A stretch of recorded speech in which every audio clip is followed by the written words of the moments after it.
Hello students, आज हम पढ़ने जा रहे हैं एजियोट्रॉप्स स्थिर क्वाथी मिश्रण। तो ऐसे द्विअंगी मतलब दो घटकों से मिलकर बना हो, तो निश्चित संगठन वाले ऐसे द्विअंगी विलयन जो बिना संगठन बदले एक निश्चित ताप पर उबलते हैं स्थिर क्वाथी मिश्रण कहलाते हैं। सुनने में आपको ये परिभाषा थोड़ी कठिन लग रही होगी, पर हम इसे टू द पॉइंट पढ़ेंगे, एक एक बिंदु को लेकर पढ़ेंगे तो आपको ये परिभाषा आसानी से समझ में आ जाएगी। सबसे पहले जो विलयन है उसमें केवल दो घटक होना चाहिए, बाइनरी या द्विअंगी विलयन हो, एक सॉल्वेंट और दूसरा सॉल्यूट, एक विलायक हो और उसमें एक विलेय मिला हो। द्विअंगी कैसे हो? जिनका संगठन निश्चित हो, निश्चित संगठन, दोनों घटक का जो रेशो है, जो संगठन है, वो निश्चित होना चाहिए। तीसरा, बिना संगठन बदले स्थिर ताप पर उबलते हैं।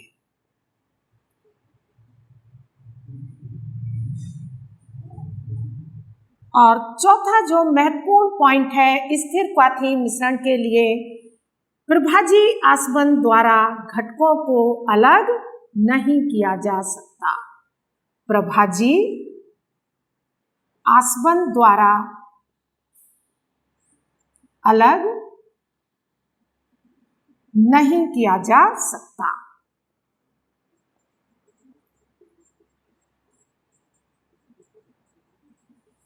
अब आपको समझ में आ रहा होगा कि जो विलयन बनेगा वो कैसा होगा?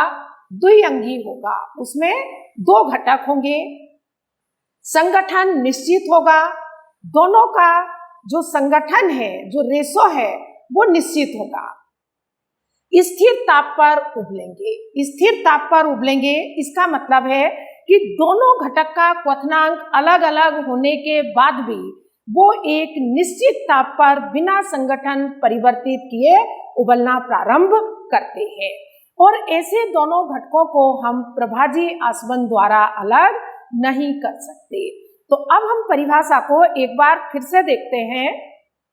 निश्चित संगठन वाले ऐसे द्विअंगी विलयन जो बिना संगठन परिवर्तित किए निश्चित ताप पर उबलते हैं स्थिर क्वाथी विलयन कहलाते हैं। इन्हें हम प्रभाजी आसवन द्वारा अलग नहीं कर सकते। तो अब प्रभाजी आसवन द्वारा अलग नहीं कर सकते, तो इसका कारण है कि जो दोनों घटक हैं उनके द्रव अवस्था में और वाष्प अवस्था में मोल प्रभाज समान होते हैं। हमने दो घटक यहाँ A प्लस B, इनका निश्चित संगठन है और इनको हमने मिलाकर एक स्थिर क्वाथी मिश्रण तैयार कर लिया। अब ये बिना संगठन बदले एक ही ताप पर दोनों उबलना प्रारंभ करेंगे। तो इसका मुख्य कारण है कि A का मोल प्रभाज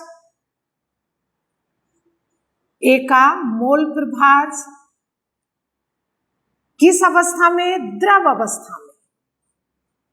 द्रव अवस्था में बराबर होगा एक मोल प्रभाज वाष्प अवस्था में।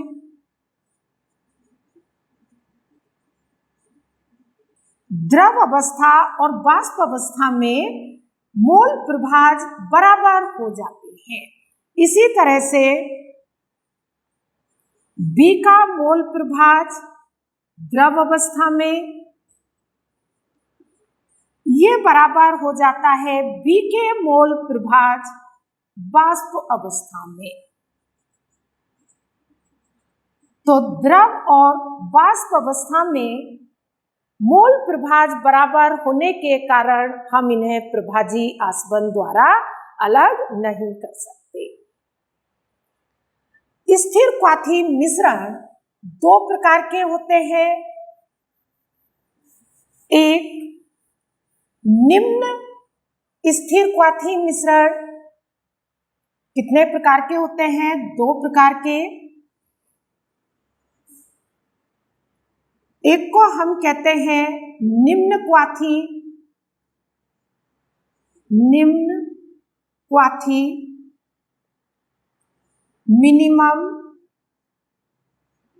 मिनिमम बॉइलिंग पॉइंट, और दूसरे होते हैं उच्च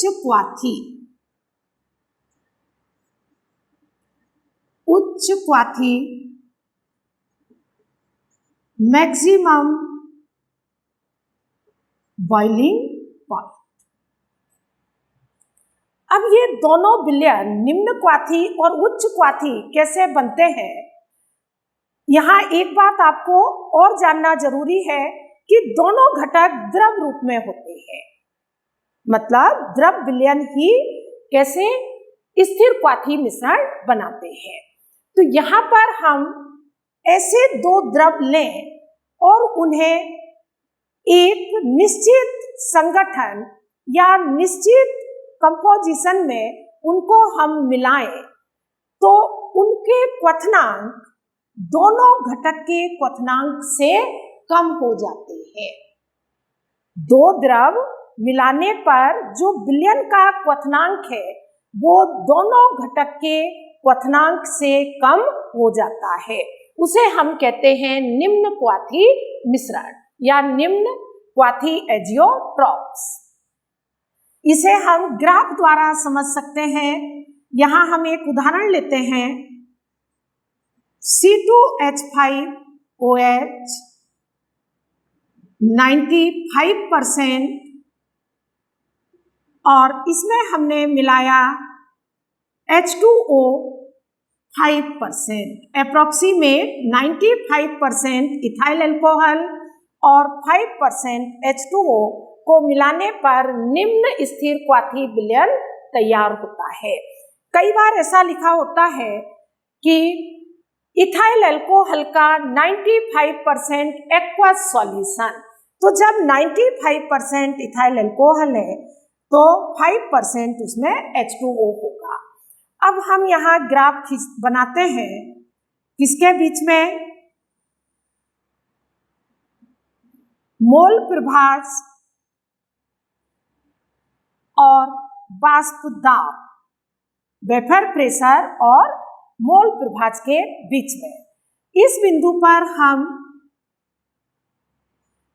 इथाइल अल्कोहल C2H5OH इसका जो मोल प्रभाज है वो 1 है और मोल प्रभाज H2O कितना है? 0 है। इस बिंदु पर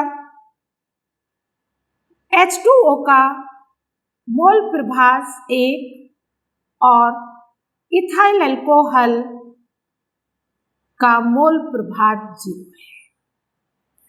यहाँ पर 100% इथाइल अल्कोहल है और यहाँ 100% H2O है। जब हम आदर्श विलयन पढ़ते हैं तो उनका ग्राफ कुछ इस तरह से आता है।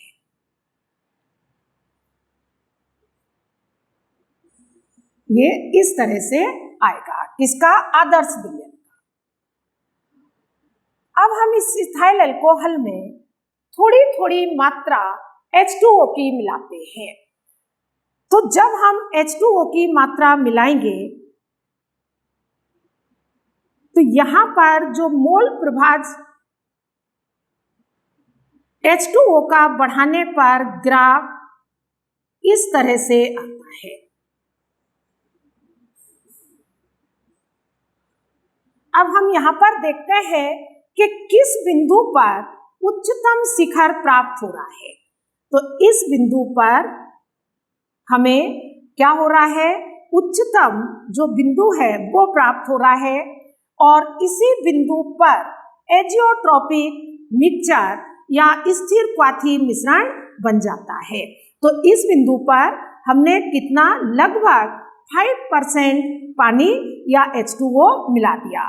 तो इस बिंदु पर जो मिश्रण तैयार हुआ उसमें लगभग 95% इथाइल अल्कोहल है और 5% H2O है। यहाँ पर इसका जो वाष्प दाब है वो सबसे अधिक होता है और दोनों के वाष्प दाब से इसके और इसके दोनों घटक के वाष्प दाब से अधिक है। इसी ग्राफ को हम जब ताप और मोल प्रभाज के बीच में बनाते हैं तो ये ग्राफ इस तरह से आएगा।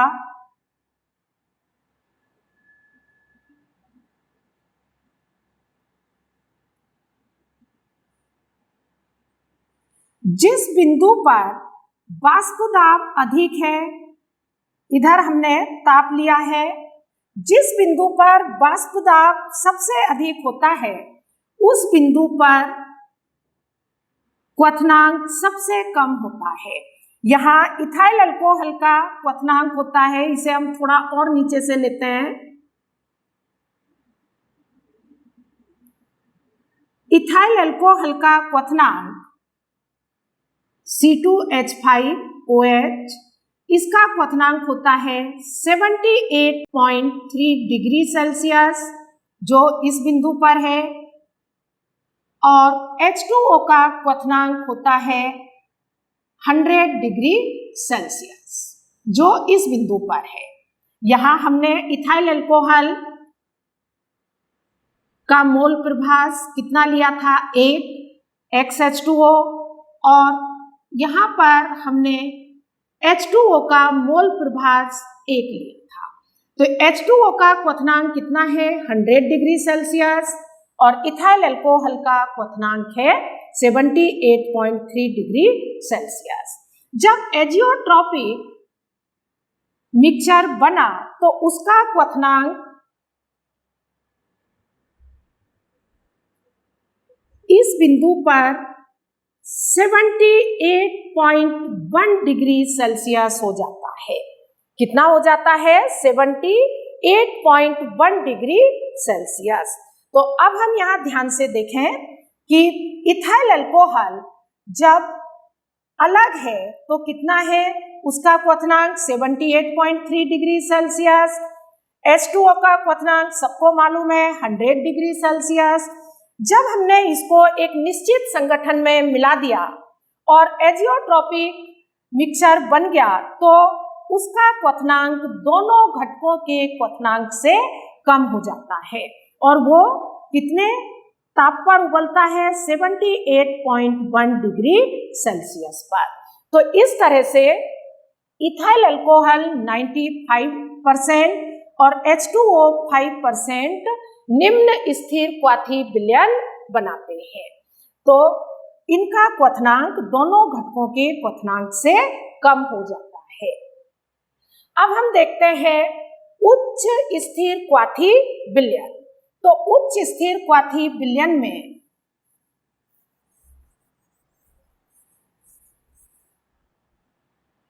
हम HNO3 का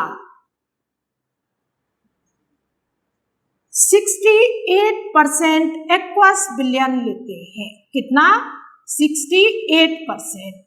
HNO3 का 68% एक्वस विलयन का मतलब है कि 68% नाइट्रिक एसिड है और 32% H2O है।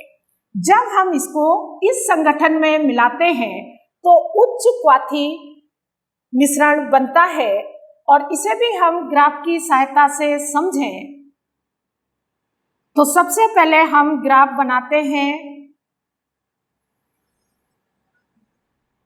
किसमें, वाष्प दाब और मोल प्रभाज के बीच में।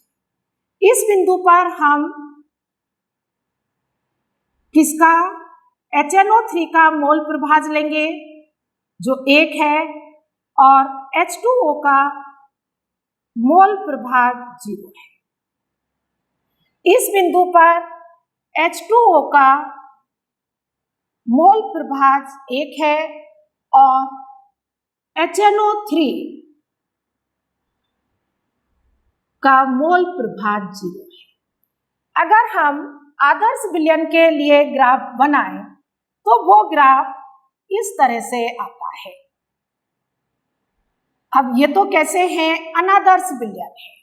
यहाँ पर उच्च स्थिर क्वाथी विलयन है तो इनका वाष्पदाब कम और क्वथनांक अधिक होता है। जैसे जैसे हम इसमें H2O मिलाते हैं तो वाष्पदाब और मोल प्रभाज के बीच ग्राफ इस तरह से प्राप्त होता है। किसके बीच में? वाष्पदाब और मोल प्रभाज के बीच में। तो यहाँ पर जिस बिंदु पर वाष्पदाब निम्नतम होता है, ये यहाँ पर वाष्पदाब क्या है? निम्नतम है। तो इस बिंदु पर जो संगठन है वो HNO3 कितना है? 68% और H2O कितना है? 32%। इस संगठन पर, इस बिंदु पर HNO3 कितना है?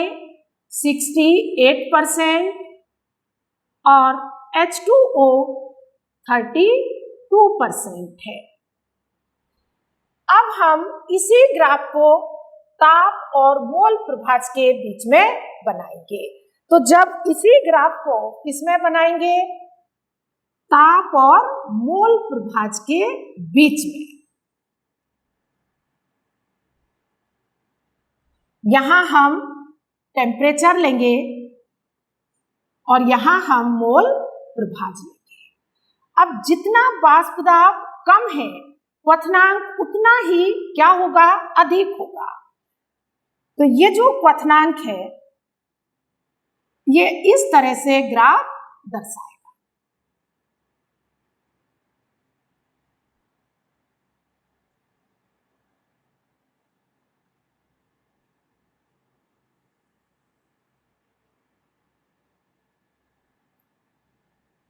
यहाँ पर इसे थोड़ा यहां से बनाते हैं।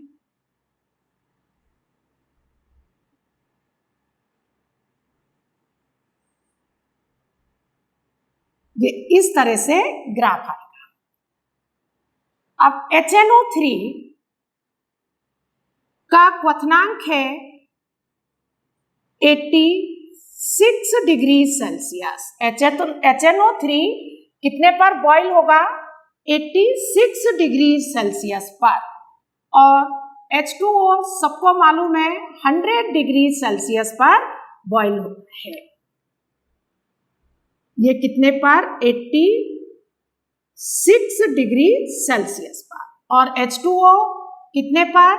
100 डिग्री सेल्सियस पर।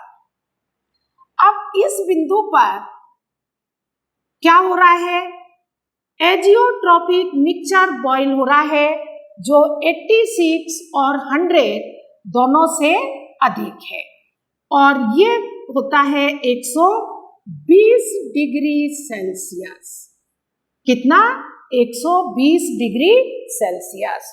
तो जो उच्च क्वाथी एजियोट्रॉप्स या मिश्रण होता है वो उसका क्वथनांक दोनों घटकों के क्वथनांक से अधिक होता है। निम्न क्वाथी में दोनों घटकों के क्वथनांक से कम और उच्च क्वाथी में दोनों घटकों के क्वथनांक से अधिक होता है। 86 और 100 दोनों से अधिक पर उबलता है। इसको हम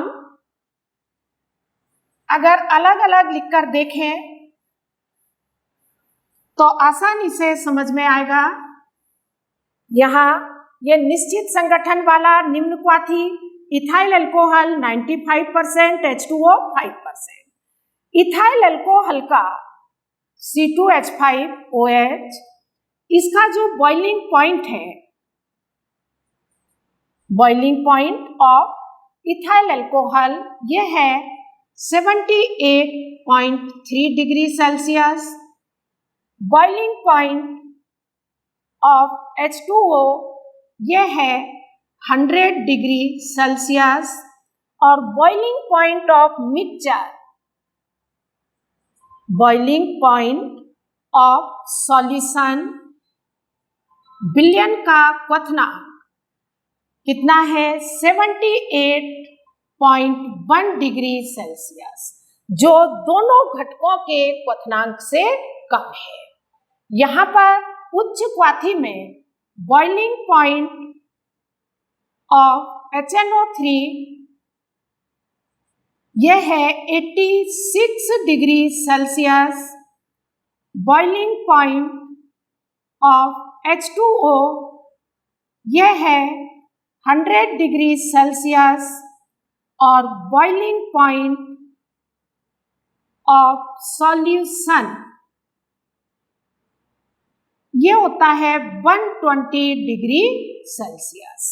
तो यहाँ आपको दो बातें याद रखना है।